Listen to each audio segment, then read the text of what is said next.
Hello, I thought I would take a little bit of time today to introduce you to Human Systems Engineering as part of our Human Systems Engineering class. And the overall message in this particular lecture is that human factors applies an awful lot of places. I sort of alluded to this in the syllabus discussion, but again, any place where there are people involved, where those people have brains, where those people have bodies and so forth, are places that are important for us to apply our expertise of human behavior and human capabilities and human limitations. So as a result, there are very few areas of pursuit where a human factors engineer or a human systems engineer cannot provide value. So I thought I would just talk about a few of the projects I've done over the years, and found myself really surprised actually to be involved in these areas. But of course it makes perfect sense when you begin to recognize that if a human's involved, well, we probably ought to be there. So just a little bit of background. I originally I thought this might be helpful given where you guys are in your careers and so forth. I got interested in this, like so many people in human factors, by accident. I was a chemistry major originally in college, and I was forced, like a lot of the science majors, to take classes in social sciences and so forth. And I took a social science class, specifically Psychology 101, and it was absolutely wonderful. I absolutely loved it. It was great. And so I decided, well, okay, maybe this psychology stuff isn't too bad. So I just signed up for another one, which happened to be a neuroscience class. And again, I ended up with a wonderful professor who taught me all kinds of things about neuroscience, and suddenly I was hooked. I was not interested in chemistry, and frankly, I wasn't that interested in it to begin with. It just seemed like something I ought to do. And I decided, you know what, I'm going to pursue what I really love, which is psychology. Well, a lot of people who end up in this position end up wondering, well, psychology sure is fascinating. In fact, it's exactly what I want to do, but how do I go about making a living at it? Do I have to become a counselor or a clinical psychologist and so forth? Because that's not really what I wanted to do. And it so happens through a series of events, I ran across a book called The Human Systems Engineering Guide to Equipment Design. And it was very much by accident. And I began to look up the contents of this book, and they had things like how to design visual displays and how to design auditory displays, things like warnings and things like that. How to design for people flow, that is traffic flow through things like stores and so on. And I realized that, wow, people actually make a living doing this kind of work. That was particularly interesting given that this was about 30 years ago when human factors and areas like that weren't as popular. When I recognized that, I started searching immediately for a good human factors program, which thankfully I found. I ended up getting my PhD from that program, and then went to work at Hewlett-Packard, and then from there to IBM, and then from there to starting my own company and selling that company. From there, I came back to academics, which was to Arizona State University, where some colleagues of mine from graduate school were teaching. So that's kind of how I get into this, but it's really interesting. There's a million different stories about how people get interested in human factors or human systems engineering. And the reason is simply, again, because the mind is everywhere. The need for people to interact with technology is absolutely everywhere. So it shouldn't be surprising that our sort of stories of discovering human factors are so. So just to give you kind of a broad overview of the kinds of things you may find yourself involved in as you get further and further into human factors. Some of them include medical devices. Here's a medical device we've been working on for about the past year and a half. This is the previous device, actually. The new one, well, I'll show it to you or start showing it once it's out on the market. But this is an artificial heart. So as you know, there are a lot more people who need heart transplants than there are people who are ready to donate their heart, that is, who have passed away in an accident or something of that sort. So a lot of people, while they're waiting for a donor heart, have to get an artificial heart. And this is one of them. The controller for this is what's called a driver, and that is this guy here.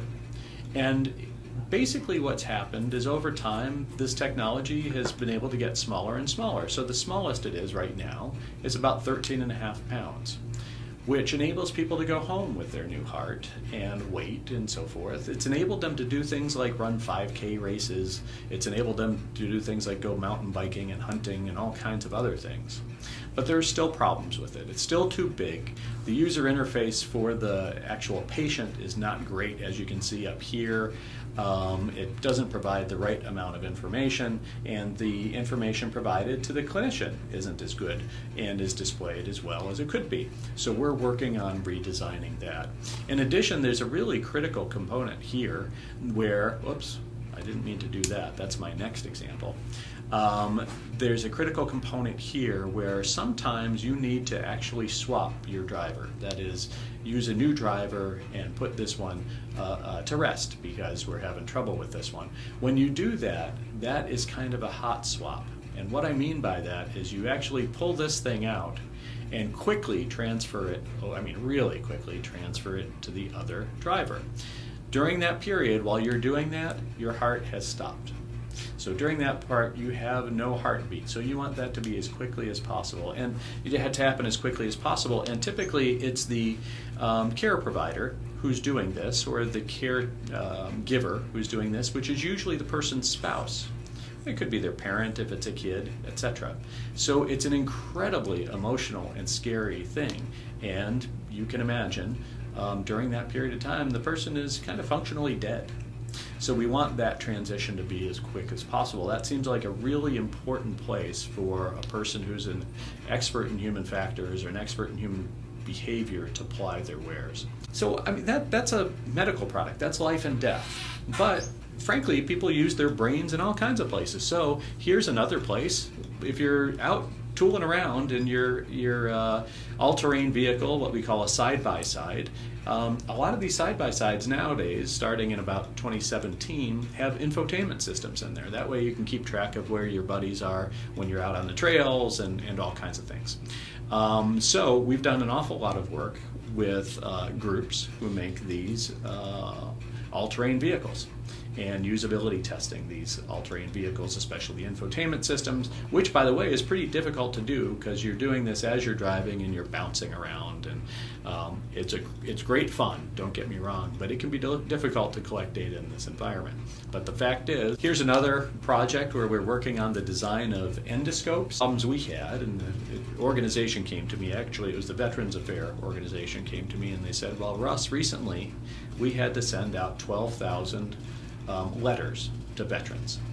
And these letters said that you may have been infected by HIV or hepatitis C because our endoscopes may not have been reprocessed correctly. So reprocessing means cleaned and disinfected, kind of sterilized. It's not quite sterilizing, but they call it high-level disinfection.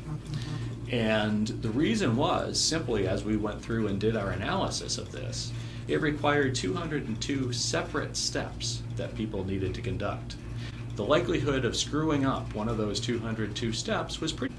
Sometimes we've done this for groups like Hush Puppies. Actually, it's a company called Wolverine Worldwide out of Detroit.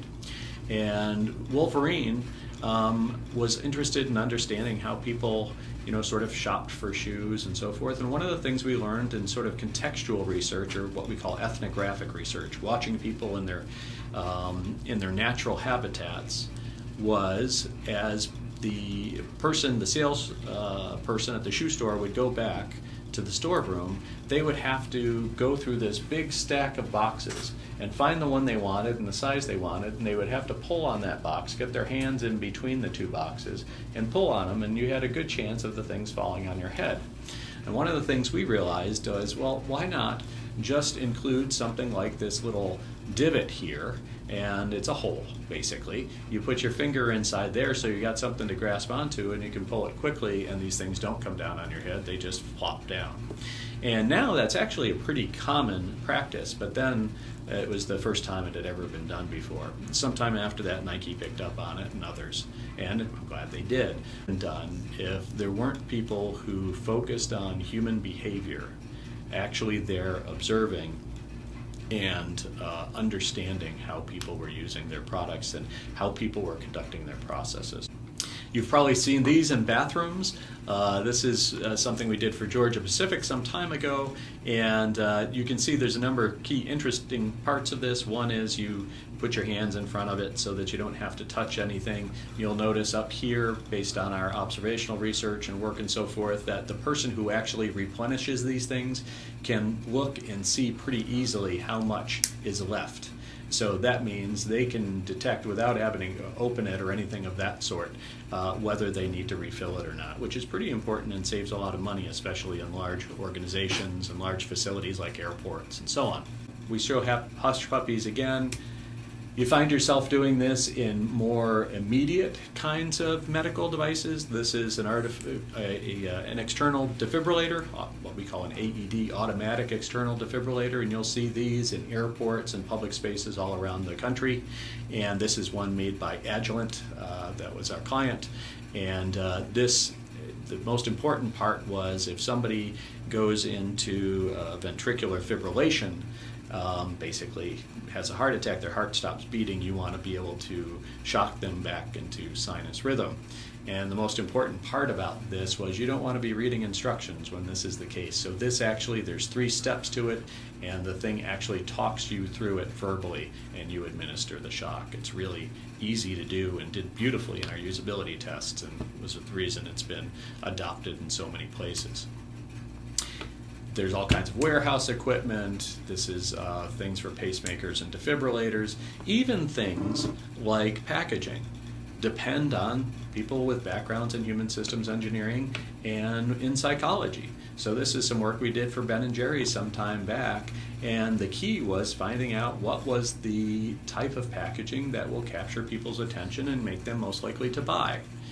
It would be silly to make these decisions without an expert in human beings. So that's exactly what they did, is they brought in a group of human factors experts to help them with choosing these designs. Some previous things, so of course a lot of work for human systems engineers are in software. These are some of the projects I've worked on in the past, and you can see I've been at it a while. Some of them turned out better than others. One I was particularly happy about was the Microsoft Flight Simulator, which still is going strong and has been quite a success. Other ones weren't as successful. Microsoft Money had to compete against Intuit with their TurboTax and their other products, and Intuit was pretty darn good and Microsoft didn't compete. So Intuit won that one. And for good reason. Their design is really fantastic. So if you're looking at an interesting user-centered design culture, Intuit's a great one. I've worked on some games over the years, although I'm not really an expert at games. Do some products, some kids products and so forth. So again, the idea here is to show that we apply our wares. We are key, actually. We meaning psychologists and human systems engineering, key to design decisions in all kinds of environments. This is Payway, I believe. This is a project we did for Ohio Health in designing a new hospital. This is Paradise Bakery, which we worked on the design for, and so forth. And of course, what we're trying to do here is first create an environment that people want, make an environment where people can read what they're signing up for or what they're buying, make an environment where they don't cluster together all in one place and make it uncomfortable, etc. Here are other examples. And other examples. So that's the idea. So our real goal here is to make sure we get you introduced to human factors, explain some of the basics, explain some of the major topics, and make sure we direct you to other learning resources. And the key here is to basically make sure you have the foundations that you need for continuing your career, or at least your pursuit of the career of human factors or human systems engineering. So I'll talk to you next time, and have a great day.